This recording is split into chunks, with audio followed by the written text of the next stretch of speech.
મનરેગા યોજનાના નામ બદલાવવાના વિરુદ્ધમાં ભાવનગરમાં કોંગ્રેસ દ્વારા ધરણા યોજી વિરોધ કરાયો છે.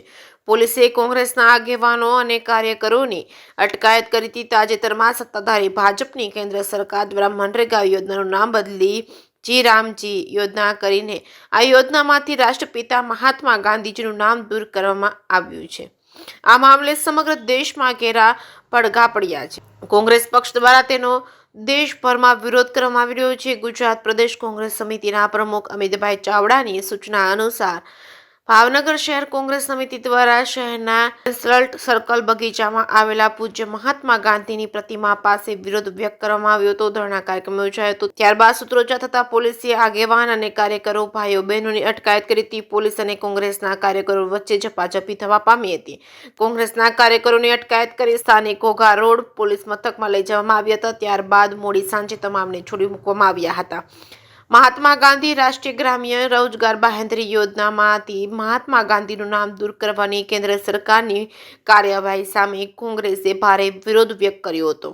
ભાવનગર ખાતે દેખાવો યોજાતા હતા. કોંગ્રેસના આગેવાનોએ જણાવ્યું છે કે ભાજપ મનરેગા કાયદાને નબળો પાડવાનો પ્રયાસ કરી રહ્યો છે. તે કોંગ્રેસ પક્ષ કોઈ પણ સંજોગોમાં સાખી લેશે નહીં. દેશભરમાં તેનો વિરોધ નોંધાશે.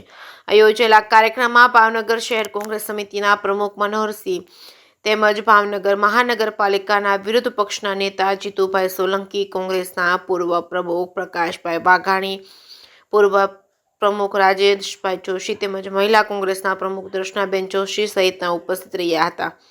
જે.કે. સિંહ ગુજરાતી સાથે હિરેન ભાવનગર.